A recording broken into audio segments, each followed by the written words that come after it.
You're listening to Sonica on Wholehearted Men. Hello, everyone. Welcome back to the Wholehearted Men Show with your host, Sonica. Every day in the news, we stand witness to examples of a world in which more and more men are showing up broken, misdirected, aggressive, violent, emotionally and mentally unstable. There's a visible lack of emotional intelligence evident in male culture that needs education and rehabilitation. We need to teach men how to love. On the Wholehearted Men Show, we explore how to help men live life with heart. The Wholehearted Men Show is sponsored by the Institute for Wholehearted Men, whose primary goal is to nurture the emotional and mental health of men so they can engage with the world wholeheartedly. Join us as we take this journey to change the hearts of men, one conversation at a time. The Wholehearted Men Show. The Wholehearted Men Show. The Wholehearted Men Show.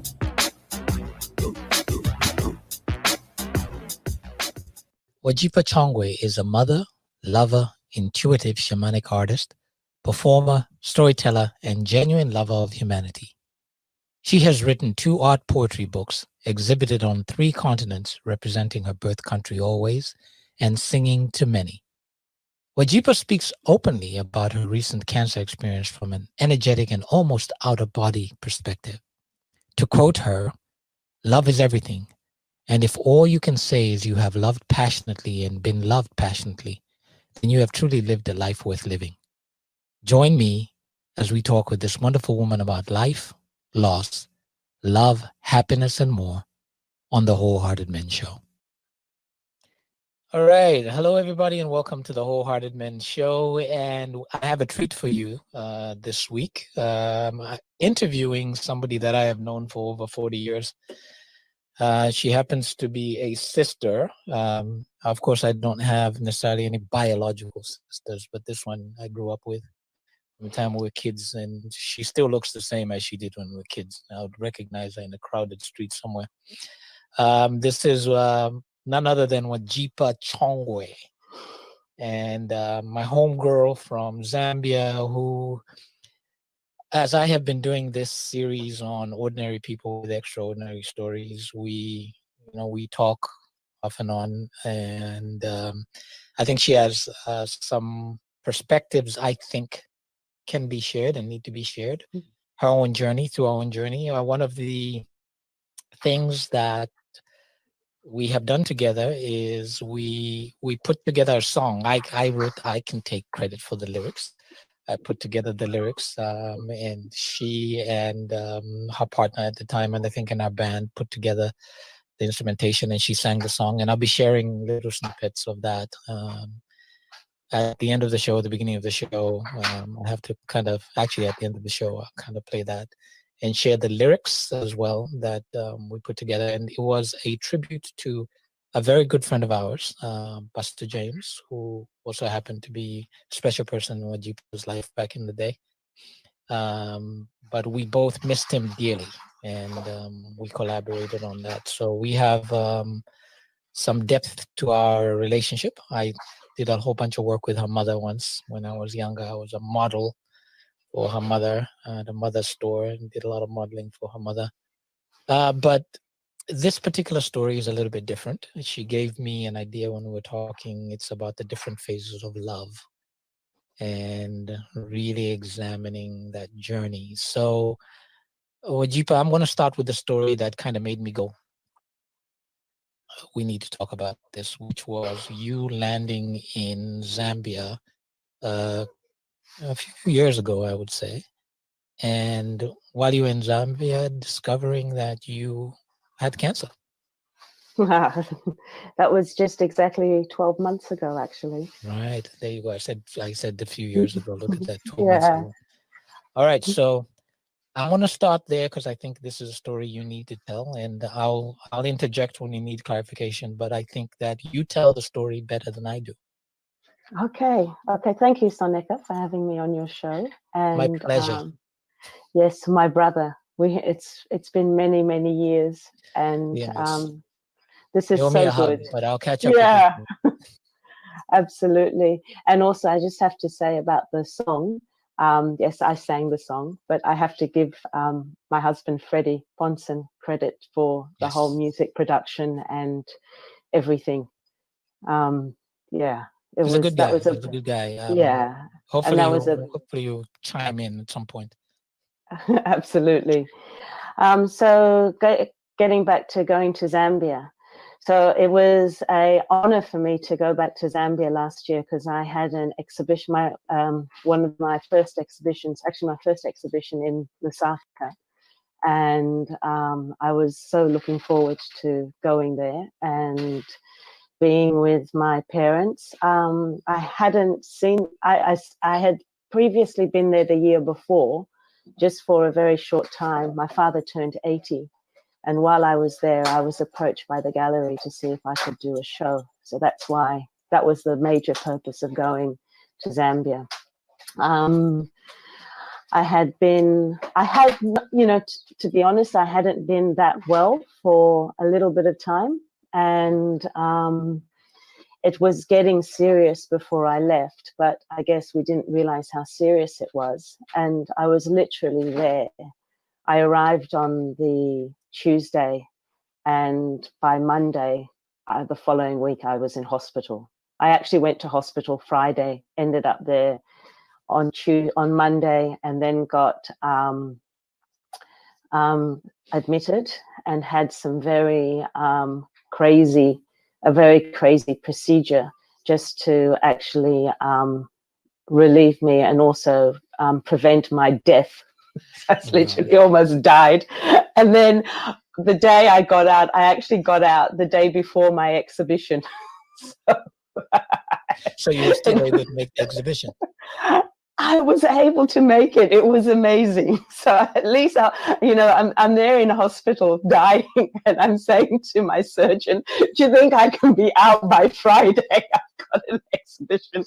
And he looks at me. And this is on Tuesday, and he says, "Oh, we'll see how we go." Yeah, but really, in terms of death, if I was going to die or if I had died, it would have been perfect for me. Of course, not for my family, but in terms of as an exit point, it would have been an okay exit point because I can honestly say that at that time, I would have been okay about moving, to the next stage. And for me, my belief is that we never die anyway. It's a blink of an eye, and we're just in a different space, and it's not that far from the space that we're in now. So I got to take you back to that because you just said if I had died, I would have been okay. Okay, so what does that even mean? Okay, what does that mean? Okay. What does that even mean in the context of you? You're basically telling, I was hearing you say about, I arrived, I ended up in hospital, I was almost dying, and see, cancer is not a small word, so clearly you didn't know you had cancer. No, I had no idea I had cancer. I actually thought that I had some sort of stomach thing. But, the reality is a woman of my age, we always have hormonal problems. So it's really difficult to actually know what it was. And I thought it was just, going through the change. Right. But it was a lot more serious than that. But look, the thing is, Soneka, if you've lived the life that I've lived, and we have had so many losses in our lives, and we grew up in the 80s. We grew up with the pandemic, or when our brothers and our sisters and our cousins and our friends were dying of HIV and AIDS before antiretrovirals. So we know what loss is about. And I've always been curious about the notion of the afterlife. I was actually thinking about it today because I call myself an intuitive artist, a shamanic artist. So what is a shaman? And, you know, the thing is that it's a difficult one in our culture because of how spirituality has been demonized through to Christianity after colonization. So it's very difficult as an African when you're actually talking about spirituality in Our cultural sense. Yes. Yeah. Absolutely. But for me, I've always had that deep connection of there being something other than what we can see. So my relationship with spirit, with deceased, you know, with people who have passed has, it's, you know, it's kind of one in the same for me. So the fear of death, there is no fear. It's, you know, and I do believe that sometimes, you know, in our lifetimes, there are exit points. And sometimes we, you know, on some level, we can actually leave or we can choose to stay.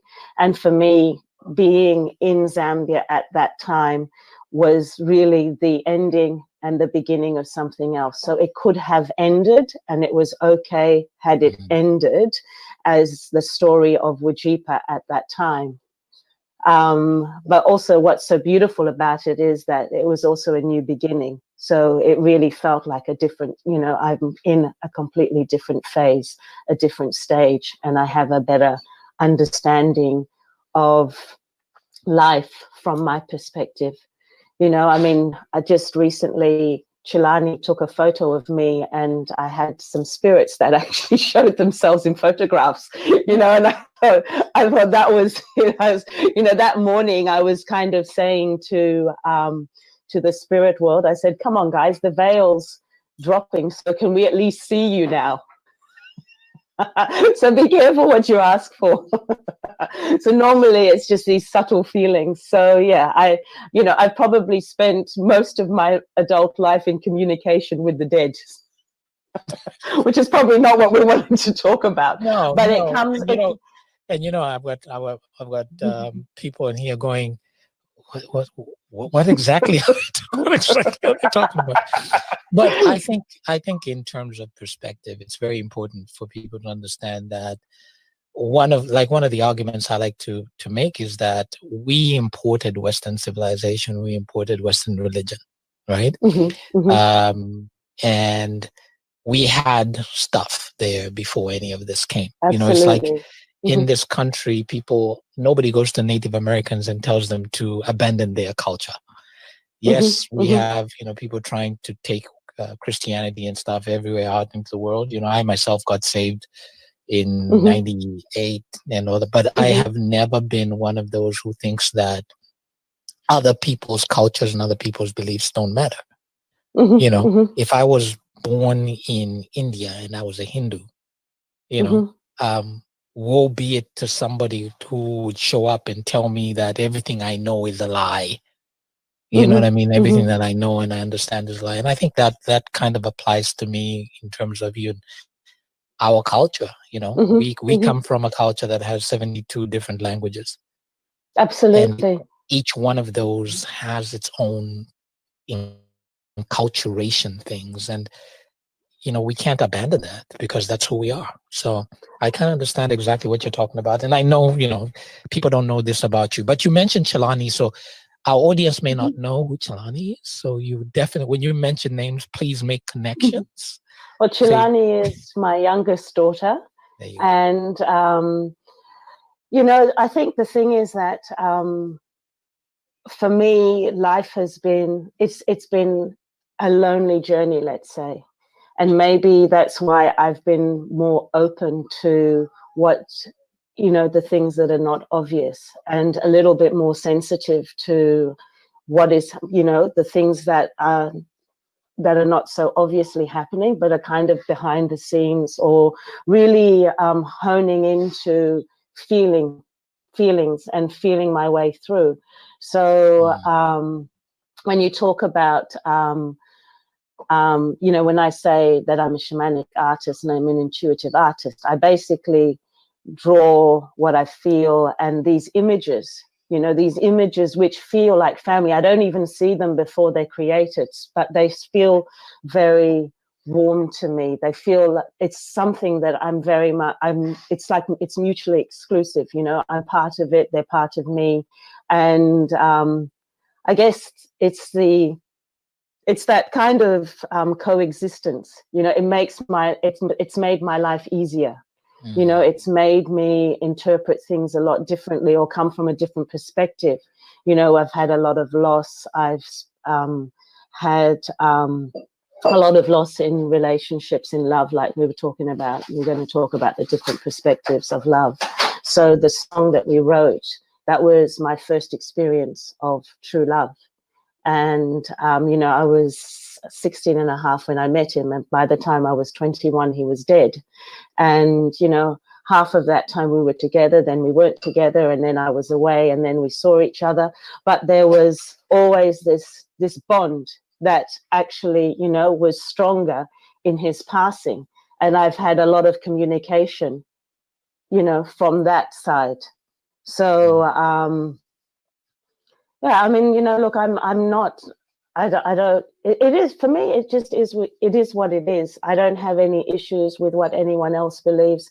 I mean, the problem for me in general is with organized religion, it's usually, you know, people usually put you know, they'll put something else down. I mean, my theory is, why can't we just do everything and just let everyone be happy? You know, my principle is universal law, which means you don't hurt anyone. You know, if you accidentally hurt someone, you apologize, or you do something, you know, you make sure that you correct what you've done, right, in some way. One of my closest friends, and you know, you don't harm anyone. Listening to what you said, don't harm anyone. Correct if you do wrong somebody. Correct what you've done. One of my closest friends, who's brother, another Salmon guy that is here with me. He's a pastor, and we had a conversation once, and he said, "You know what? He said exactly what you said. The fact that he doesn't believe in going to anybody else who believes something different and trying to spend his time convincing them about anything." He says, because they are people who believe other things, and they're the most peaceful and loving people that you know in the world. And he says, and that's really that universal thing that you're talking about. Exactly. That when a person shows themselves true, peaceful, real, and a depth of authenticity, that clearly they have a spirit connection, is what he was saying. And he says, and my role in that conversation is to simply share with you the peace that I've found you know what I'm saying, as he said, you know, in my Christianity. You know, he says, I'm not going to, and that's where I got this, I'm not going to go to Hindu, I'm not going to go to a Muslim, I'm not going to, and start spouting and trying to argue something. Because if somebody shows up whole, that's what you need. You want a whole human being. But you said something in this conversation. You said lonely. You used the word lonely. So like we told you, I said, I'm going to challenge you. Okay. Because you said lonely, and you said, I've had a lonely existence. Now, you're going to have to explain what that means, because I know you're surrounded usually. I know. Us growing up, I'm kind of like, look, you know, we've always been in crowds. We've traveled in packs, basically. Yeah. So what does that even mean? Okay, I think maybe isolated, you know, and I guess, you know, I turned 18 and I left home, and I didn't just leave the house, I left the country.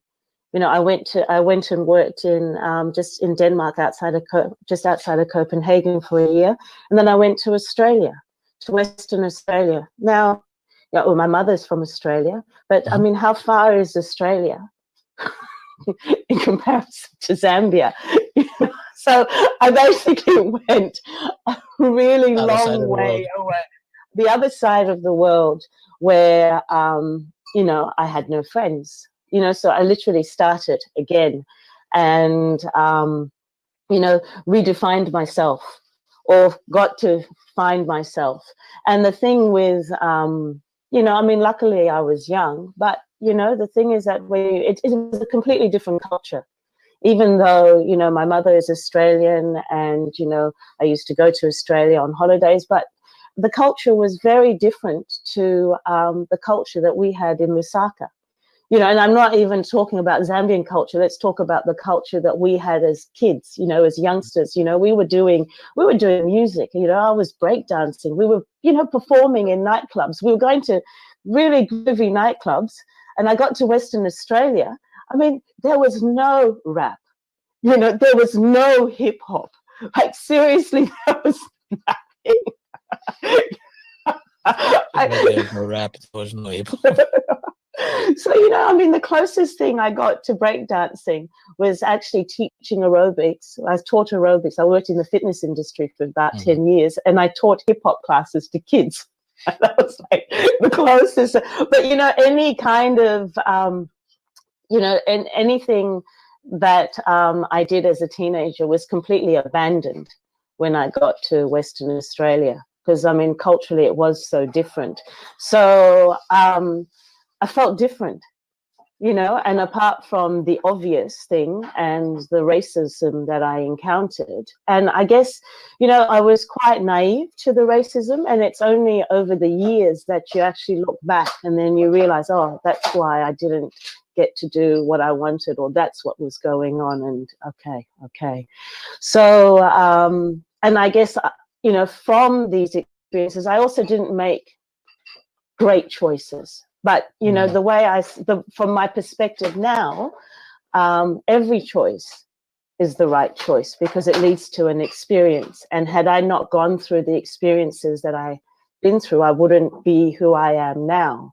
But it's, you know, it's tough because when we go back to being isolated, I really wanted the family, you know, like for me, there's something intrinsic in my soul that I don't know, maybe I bought into the ideal that the family is a certain way. And when I found out that my family of origin operated on different levels, that was quite a difficult pill to swallow, let's say.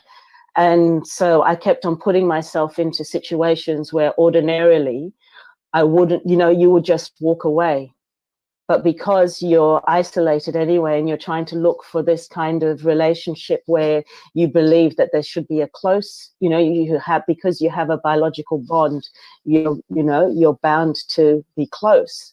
I really realized, you know, I learned the hard way that that's not the case, which means, of course, because of that, I maybe it makes you appreciate what you have. And I had my kids in my 20s. And, you know, so I guess sometimes people say it was relatively young. I was 25 when I had my son. By the time I was 31, I'd had my third child. And then my husband left me when my kids were all under 10. And that was quite a concept that I hadn't entertained.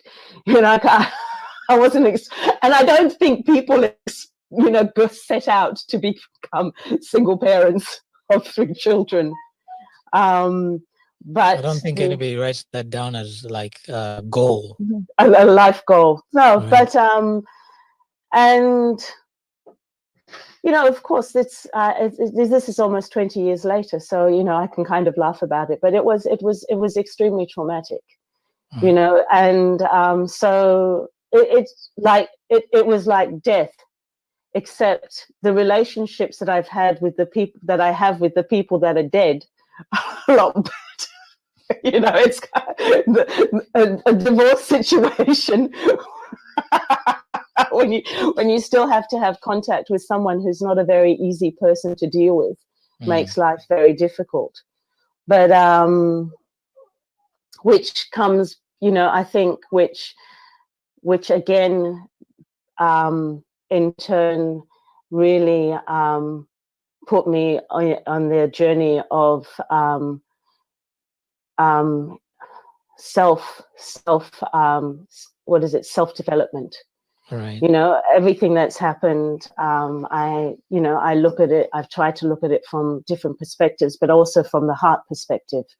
And, I was, just learning how to be very clear. And, obviously things like boundaries were very, were, something that I clearly didn't have good boundaries. I think that to a certain degree, the lifestyle that we had in Lusaka, I don't know whether, I think that, like, even if we didn't, there was that kind of friendship thing that we had, that even if we didn't see each other, if we knew someone, you'd always look out for that person wherever you saw them. Mm-hmm. I don't know, like when I talk to, I've met, when I've met as an adult, when I meet friends of mine that I went to school with, we always look back on that period when we were teenagers and think, my God, how did we manage to go to that place or do that? And we were all fine. We were all safe, or there's, like, or Right. were we just under the illusion that it was a safe place? Is that a question for me? I don't know, because like, I did find out that the outside world was so completely different. It was so devastatingly different. Or was I just naive? You said something early on in this, which I'm going to try to answer your question, because I think it does deserve an answer. But at the same time, you said something early on, which I think was very poignant. You talked about your picture of family, or your picture of family versus what your experience was. You know what I mean? Mm-hmm. Which I think you Mm-hmm. kind of need to clarify that a little bit, Mm-hmm. because in terms of the isolation, the loneliness, and everything that you said. And then Mm-hmm. you led into, being a young mother. They say children of your youth, which you had them at the right time. Mm-hmm. I can't fault you for that. And like some of us who've got 8-year-olds, and we're, so yeah, but I would be the last that's a person. gift. That's a gift. You're I so can't argue with lucky. that. Trust me, I can't argue with that gift thing. But Yeah. it truly is that, you had children in your youth, and the devastation of, like you said, getting divorced. And you actually said my husband left me, which if you want to clarify a little bit on that. But first, go back to that ideal of family, what you saw versus what your experience is. And then we'll come fast forward to this thing about whether you were naive and etc. in terms of, our culture and ending up in places and all that. So Okay. go ahead. So the thing with family is, I kind of thought that because my father is actually an only child, so and there were 10 children, and he was the surviving one out of the 10 That's children. new information for me. Wow, I didn't know that. Yeah, and then later on, my grandfather had 2 other children, but for my whole life, my father, it was just him. And then so we had cousins, as you do, but in our household, there were not a lot of people in our household. And my brother and cousin went to boarding school in Australia while I was growing up. So I felt like, I've always felt like I should have been part of a bigger family. I can't explain it, but it's always something that, it feels like there should be more of us. And, my mother only had 2 natural children, and then I have 2 adopted brothers. But it always felt that there should be more of us. So I guess when I went to Australia, I had more family there, and I thought that we would be close and that we would, do things together. And when I had my children, and they, they would have this big family. But of course, unfortunately, it wasn't like that. People, and the thing is that when you're dealing with people who have they have their own experiences, and they bring their own family stuff into the family of origin, and it affects every member. So what happened was, I I was isolated from that. I was pushed out of that kind of environment that I thought I would be part of. And that was a notion or a fantasy that I held on to for a very long time. And a lot of people that I know would have just got the message, after a couple of years. It took me about 16 years. It's like, I'm here. I wonder, is she hard-headed? I wonder. Yeah, it's like knocking, hello, yeah, just kick me in the head. So, and look, and the thing is that what I do believe is the people that have caused you the greatest harm are your biggest teachers, and when you look at forgiveness and when you start seeing things from different perspectives, and that's what I mean, is that I try to take situations and look at them from all perspectives, and I'm always looking for the blessing in something. And, it's not necessarily what I had anticipated, but at least, the blessing is that, there's a lot more that I understand. Okay. I don't know. I mean, maybe that's the sort of thing that we tell ourselves, if you've been through, I've been through narcissistic abuse, which is, or, abuse that is emotional abuse, and that's very subtle. So it's not something that's very obvious. And when those things are not very obvious, it's very difficult for other people to understand. And with that kind of abuse, when it's subtle, it's also confusing for the victim themselves. And usually it's only after a long period of time, or once these behaviors have been established, that they actually realize that they've actually been participating in something. And, and it's when you're dealing also with people who are very manipulative. And I think, you can have families of origin where people are not used to that kind of behavior. So, when the people that you would have thought could step in and say something, they were also not aware of it. But then it all escalates, and by the time it erupts, the damage has been done. And so that's, for me, my life for many years has been very separate from. So, which, I've always been close to my children, but our bond is a lot tighter. But, in the kind of the grand scheme, I was hoping that things would be a lot different to the way they turned out. Well, okay. I know for our listeners and our viewers, I know a little bit more about Wajipha's story. So, and we are definitely trying to keep this as PG as we can, right?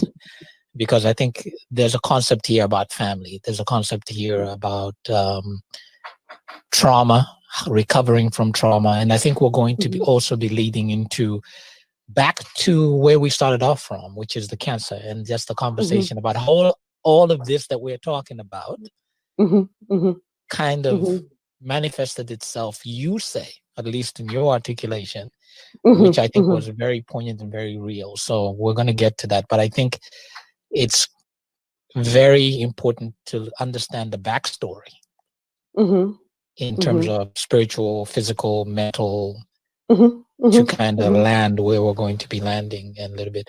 So back to what we said, I haven't forgotten about naivety, or, were we naive in terms of ending up?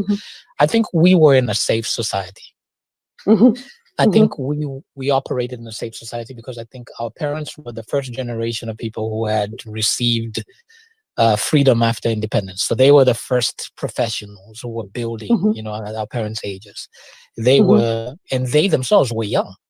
I've had these conversations with people who didn't realize how young our parents were when they were thrust into this role of leading nations. That's why, you have like our first ambassador to the US being some young, in his late 20s. I think it was when Vijay Wanga went to the UN, he was in 29 or something. Imagine that.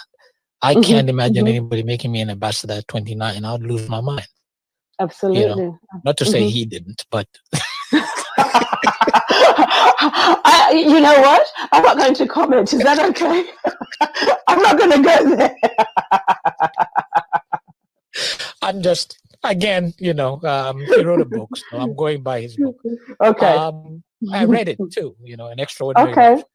So I think that when you look at that, you have to look at it in context, in that, you had these young people who were leading the nation. But what they did is provide us with a lot of these opportunities that were just incredible opportunities as kids to have. And we all knew each other, right? We were in an oikos where nothing could happen to you because if I was there, I mean, it was impossible that something crazy would happen. You know what I mean?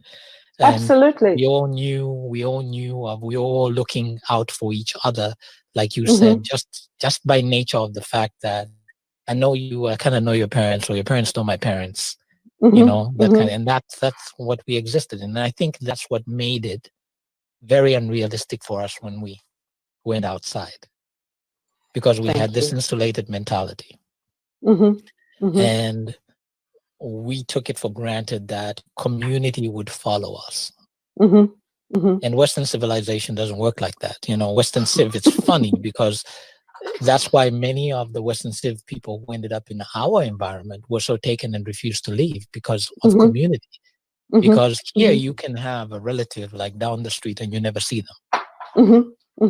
Because we are so entrenched in trying to survive. You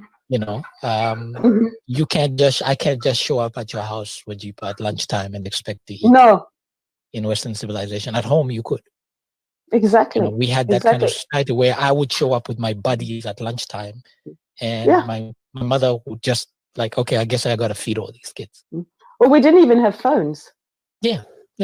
I mean, and there were phones in those days, but we didn't have them. We didn't even like. Right? Yeah. We didn't have cell phones. If I disappeared from the house, my parents weren't worried that I wasn't going to show back up. No. It wasn't like, I'd go over to my friend's place as long as they knew, okay, it's like, Henry and I, if I disappeared and I was with Henry, it was like my parents assumed I slept at Henry's house. I didn't have to call home and say, same thing, it was just that cadence. So to answer what you said, I think, there was a level of us being naive.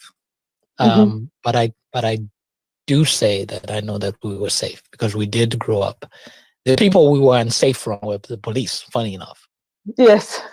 We were unsafe from the police. Each other, we were fine. It was the cops you had to be afraid of because, you could get slapped for being found in the wrong place. I can't tell you the numbers of times I've been slapped by policemen, because as you know, I was all over the place. So, that was the story of my life. But anyway, let's get back. I wanted to make sure we touched upon what you said about being naive. But let's get back to this loneliness and this middle part here that seems very, very muddy. Right? Okay. It's clearly muddy. What was this? What do you feel this was raising in you? Because clearly you were divorced and you weren't in a place where you felt I'm going to use my word, cared for. Look, absolutely. And the thing is that it's, now, I mean, it's funny because, like when you're out of something and it's been a while and then you go back, but you have a different perspective, so I have to try and think about what it was like when I was going through it. And all I can say is I was alone. I had been in a relationship for 12 years. I had 3 children, and pretty much overnight, my whole world changed. And not only did I have the loss of my husband leaving me, his family never spoke, like he had sisters, they never spoke to me after that. And members of my family were, basically became friends with him, and they had a friendship or a relationship exclusive to me.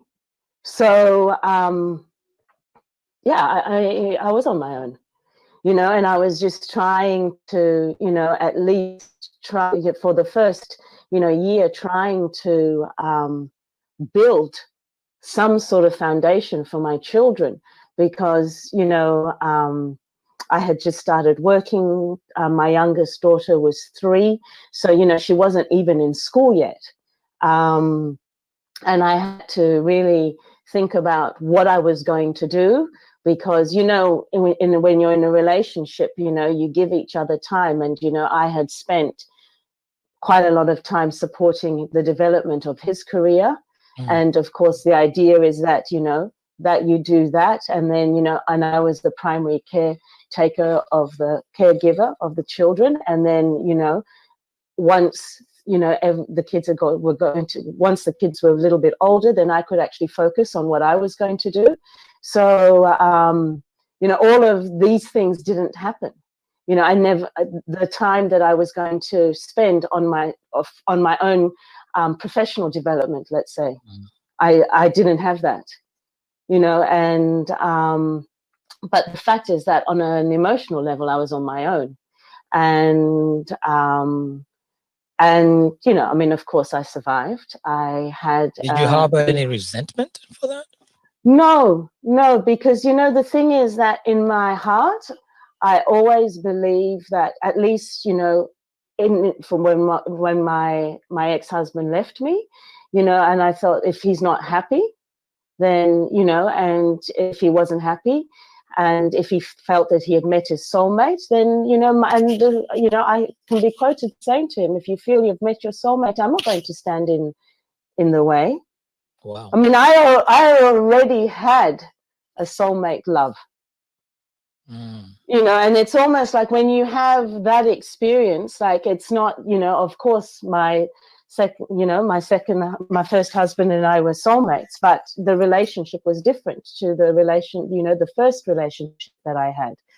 And so, yeah, I mean, did I harbor resentment? I think what happened is, over the years, because what became more evident was the emotional abuse that I was subjected to, and the games that were happening on a family of origin level, you know, that became, you know, that was really hard to deal with. And look, for a long time, I didn't understand it. You know, I couldn't make sense of it. And, you know, there was no defining moment. There was no real reason why things, you know, for the marriage, that, you know, that's a separate thing. But the whole kind of family drama that happened afterwards was just, you know, it didn't make sense. And when you look at it realistically, it doesn't make sense. But so I really had to dig deep, you know, and call in the ancestors. But there was an incident that happened after all of this, you know, which was also a very upsetting event. And it was it was a catalyst for another trauma. And that trauma was the understanding that I really had no place in my family of origin. You know, like you know, usually there's you have your, you know, there's a respectable place that you hold within your family of origin, but that was completely taken away. And everyone who participated in that, it was obvious. And I guess at that point, that's when, on a physical level, I thought that I must have instigated all of this. You blamed yourself. Yeah, you know, that may work. But the thing is that, to be completely honest and realistic, there was nothing I could have ever done, because the part that I actually played, if it was someone else, they would have, you know, it would have happened to them. It was, you know, I was just the body in that situation. Okay. But I do, you know, the thing that I do believe is that diseases like cancer are, you know, they are the physical, you know, there's usually an emotional response before it actually takes physical form. And when I was, you know, when I was in hospital and the cancer that I had, they told me that I'd had it for 10 years. Wow. So, you know, I was able to pinpoint exactly in terms of trauma, what trauma I had been through at that time. And this was, you know, like a silent trauma. You know, it's not something that I was talking about, you know, because I was just trying to keep my head above water and, you know, be there emotionally for my children without, you know, succumbing to the madness of what was happening around. Right. Like we say, posting the smiley pictures on Facebook. And the IG smiles, and the kids are doing stuff when, you know, you're dying inside, right? Well, I just think it's the sadness, you know, that's what it is, because you learn how to, you know, like you learn different coping mechanisms, and you create a better scenario for yourself. Right. You know, but you're still, there's that sadness, and I think that's the important thing to take out of this, that it was a sad, intense sadness. I'm not sad, you know, I'm not sad anymore. But and I didn't realize how, I mean, of course I knew how sad I was, but I didn't realize how much toll it took on my body.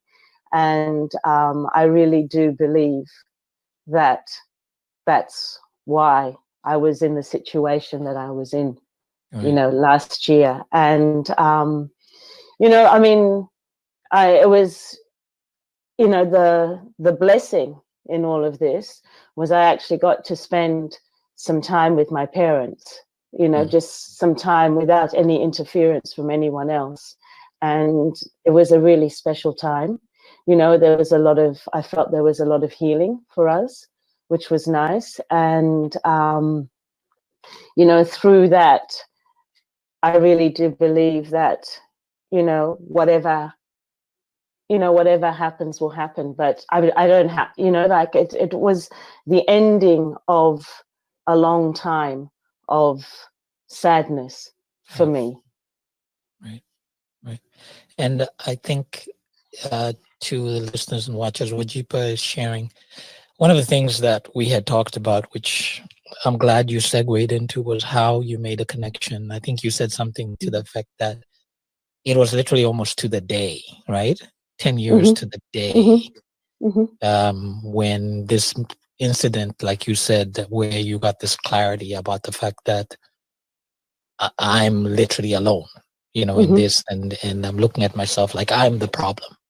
To the day that you ended up discovering that you had this cancer, and I think you explained it so well when we talked about how you felt that it formed all this emotional stuff, and you used a nice word, which it's okay, by the way, we can use again, but basically I'll use the word crap. That emotional crap manifested itself into cancer, and for 10 years, like they said, it was just growing. Yeah, slowly growing. And you know, look, I think the thing is that, you know, I'm not cancer free. You know, it's you know, I won't be given the cancer free card for a while. You know, I don't know when that you get that card, but I do know that it's the heaviness. It's a strange thing. You know, I mean, I didn't know that I had the cancer, but the emotional turmoil around the situation had gone, you know, and it wasn't until the beginning of actually last year that I really was working at the concept of forgiveness, but from a heart perspective. And I was actually working with an amazing healer, an amazing Australian healer who's just so powerful. And what she was doing is she was actually she uses tones, tones from her voice. So it works on frequencies.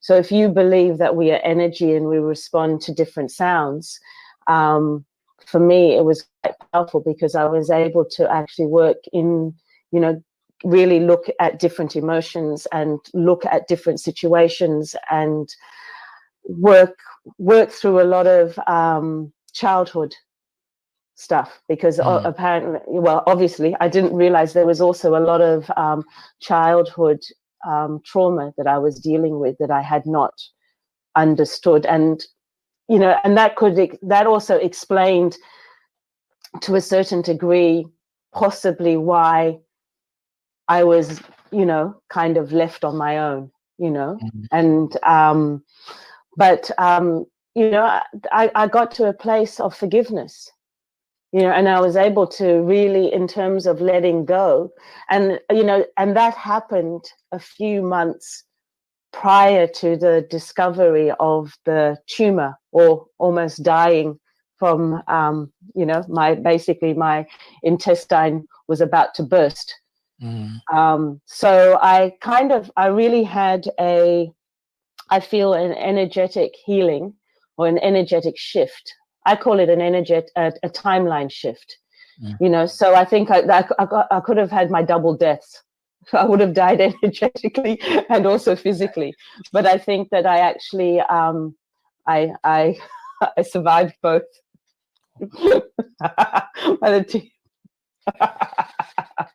You said something. I don't know. Do I sound mad? Like I think sometimes.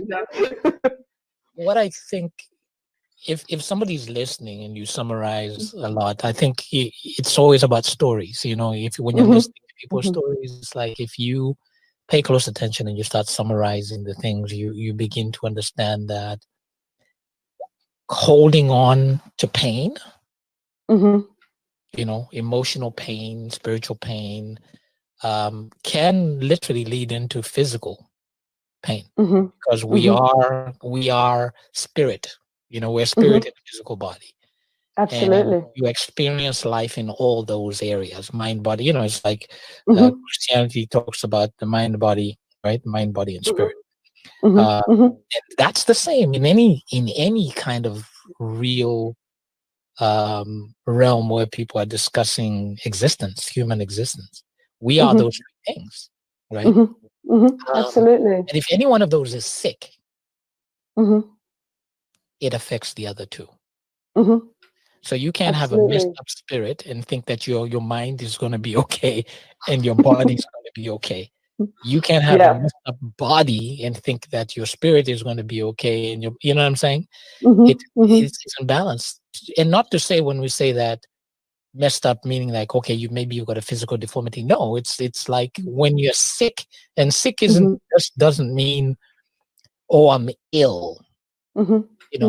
Sick can be anything. You know what I'm saying? Dis-ease, meaning there's disease and there's dis-ease. Disease, yeah, perfect. And both of those can land you in the same pot. So I think you don't sound mad. You sound enlightened. And I think that's the real key in this. I think what got me, because I didn't know a whole bunch of this stuff, I think what got me was how you were able to pinpoint that I was in this place spiritually and mind-wise, and it manifested itself in this way. And like you said, I'm not cancer-free, but my heart and my mind are in a place of healing. So to me, that leads to saying the body will be healed too. You know what I mean? It's like it's inevitable, because whatever you believe, the body was built to heal itself. Literally, the body was built to heal itself. The body can heal itself. It's remarkable when put in a position where it should, and given everything it needs to heal itself. It'll heal itself. The body can heal itself from viruses. Absolutely. Absolutely. if under the right conditions, Mm-hmm. the body can heal itself. So I definitely hear you. So we are coming, we've got some time left. So I want to talk about where we are now, Mm-hmm. right? Mm-hmm. So you didn't say the, not quite cancer free. What does that mean? Well, from the allopathic or Western perspective, the allopathic meaning the yeah, doctors. stop I mean, using big words, right? well, from the natural perspective and from an emotional perspective, I'm cancer free. And I've been tested, I still have to get tested to make sure that nothing's in my blood or nothing's lurking around. But yeah, and I guess, whatever, bring it on, whatever the future holds. But I'm sure the story is different. It feels very different. Like physically, I feel much better. It's funny how, it's only when you are better that you realize that you've been sick for quite some time physically. So are you undergoing any treatments except for the blood tests and all that kind of stuff? No treatments. No, I'm not taking any treatments. I had 4 months of chemotherapy cycle and also chemotherapy tablets. So Okay. it was pretty intense. The regime is kudos to people who keep doing it and they do lots of cycles, because it's we had a few weeks ago I had a friend who had both Sydney Kasanda. He's another Zambian guy, and he had both his legs amputated, and it all started from cancer. Wow. Yeah. Wow. So both legs, he had one leg amputated, and that's actually the link I'm gonna send you so that you can listen to my conversation with him. Yeah. Another extraordinary story. Mm-hmm. So my thing with you, Wajipha, is having known you literally like most of my life, is that I think in our talking there were things that you were sharing which I felt that people needed to hear, because people need to understand that emotional trauma is real. And we have to be careful. I met a guy who said to me about families of origin. I was having a family of origin. I've had family of origin issues myself, and I was at a men's gathering, and I remember it was the day we were leaving, and I was in there and I was complaining. I was like packing up my bunk, because we have these meetings at like these camps like Wise, and so it's like 100. Yeah, it's like 100 men. It's the first time I experienced like love for men, because I came with that Zambian thing, which is like, don't touch me, don't come near me. Men together hugging and looking in each other's eyes. That's gay, right? That's kind of like the way we were raised. And once it was in 2013 when my therapist kind of suggested, I think you need to go to this thing. Changed my life. And that's where this show came from, basically, over the years. Beautiful. But he said, you can refamily yourself. And that was a life-changing moment for me. Because he said, sometimes you are not going to get the things you need from the people who you believe are biologically connected to you. And usually it's because they also suffer from the same trauma, so they don't know any better. Absolutely. They don't know any better. They are raising you the way they were raised. Or they are, if it's a sibling, younger or older. I mean, that's why therapy and these things are so great, because what happened was I began to get a perspective like, if you have experienced life like this, it's quite possible that the person you're with is reacting that way because they may have experienced worse if they're older than you. Or you might have been the one who, maybe you have a younger brother, younger sister, you might have manifested a lot of what you received on your younger brother, your younger sister. You know what I mean? It's like this cycle. And until somebody in the family breaks the cycle continues, because we just repeat what we are taught. That changed my life, because I was like, yeah, you know, I get to a place where I have to realize that I may never get what I need from you. A hug, you know, it's like, well, my father never used to hug me. It's like, well, don't be the one not hugging your kids. That's how you change the cycle. You know what I mean? You change the cycle by hugging your kids, kissing your kids, telling your kids you love that.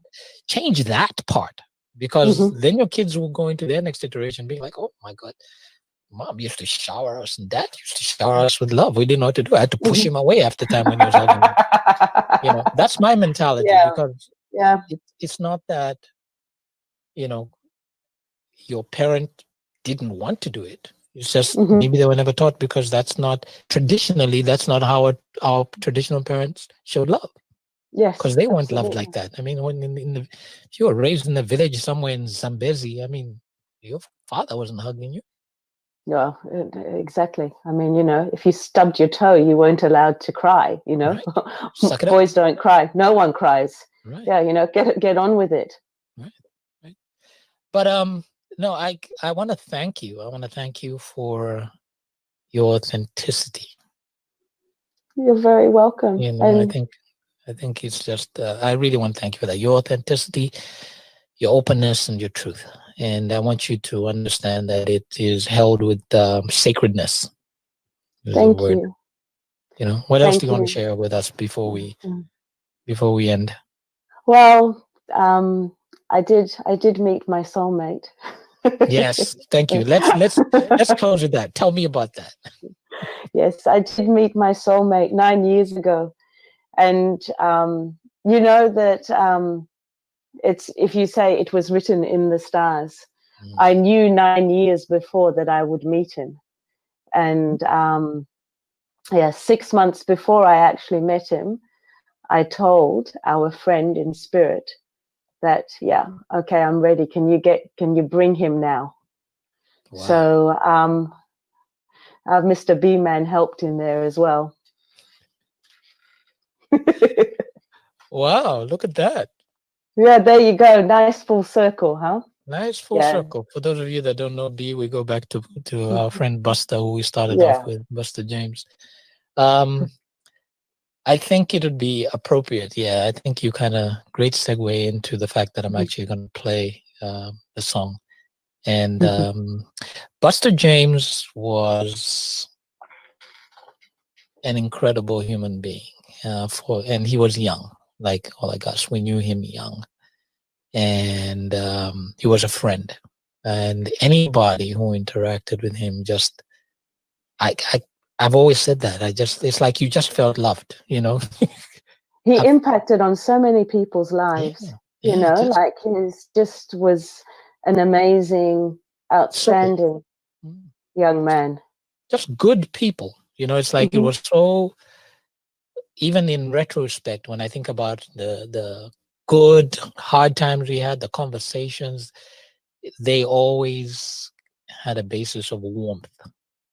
Yeah. You know what I mean? And when I remember my childhood days with him, or my young days with him, I remember him with love. Like he holds my heart, and he was worth a whole song. He was worth a whole bunch of lyrics. You know what I mean? Because I was always wondering when I heard the story, which I've never been satisfied with, by the way, and we'll leave that for another day. And it's because I knew him that the story of his death doesn't satisfy me in the way that it's been told.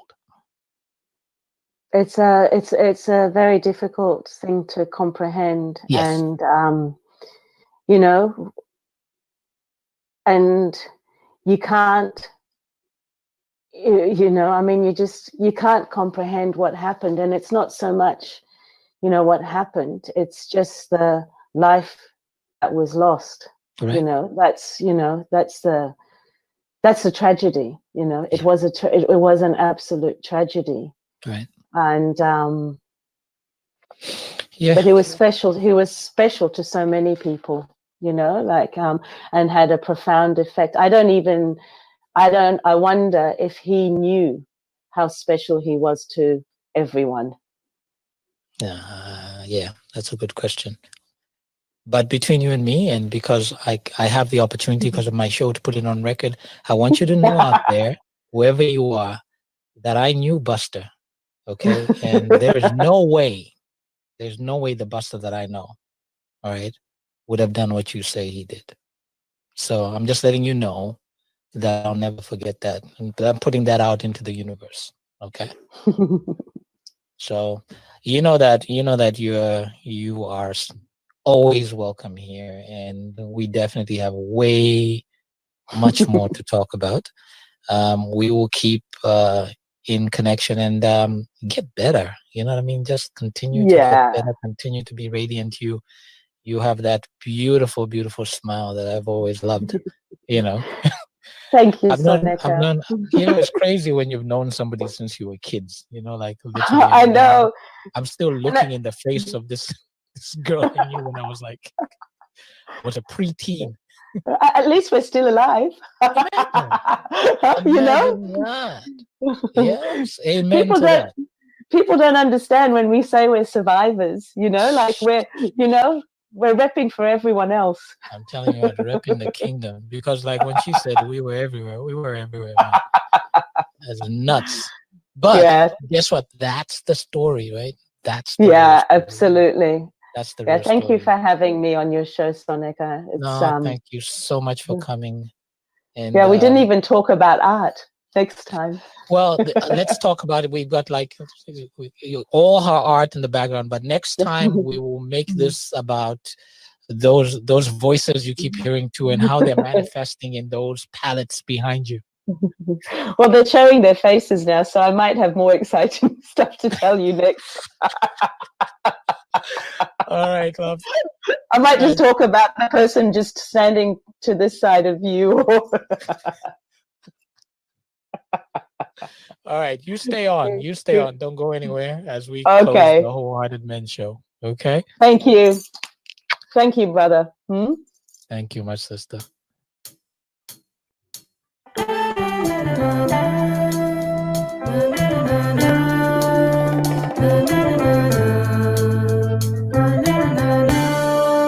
Missing you today,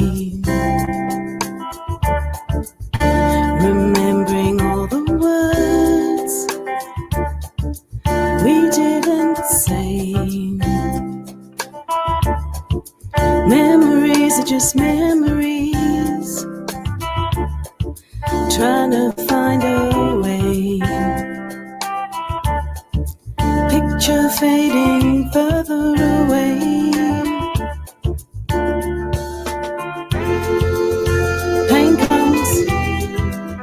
Pain goes, somehow it won't let go. Becomes this thing I know for sure. My sorrow brings me back to you.